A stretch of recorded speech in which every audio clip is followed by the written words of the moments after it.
Hello বন্ধুরা, আপনারা কি মোবাইল থেকে কম্পিউটারের মাধ্যমে যে কোনো ফাইল ট্রান্সফার করতে চান কিন্তু আপনাদের কাছে কোনো ডাটা কেবল নাই, তাহলে কিভাবে আপনি খুব সহজে মোবাইল থেকে কম্পিউটারের মাধ্যমে যে কোনো ফাইলকে ট্রান্সফার করতে পারবেন চলুন দেখি। এটা করার জন্য আপনাকে প্রথমে যেতে হবে আপনার মোবাইলের প্লে স্টোরে। যাওয়ার পরে আপনাকে সার্চ করতে হবে ওয়াইফাই এফটিপি সার্ভার।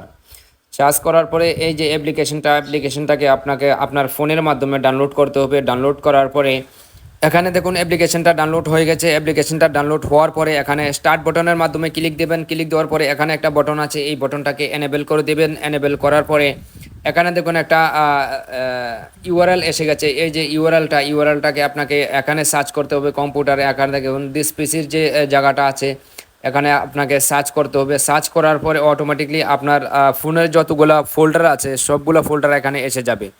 তারপরে আপনি মোবাইল থেকে কম্পিউটার অথবা কম্পিউটার থেকে মোবাইলের মাধ্যমে যে কোনো ফাইলকে ট্রান্সফার করতে পারবেন খুব সহজে। আপনাদের যদি এই ভিডিওটা ভালো লেগে থাকে তাহলে এই ভিডিওটাকে লাইক শেয়ার কমেন্ট করবেন আর আমার চ্যানেলটাকেও সাবস্ক্রাইব করবেন।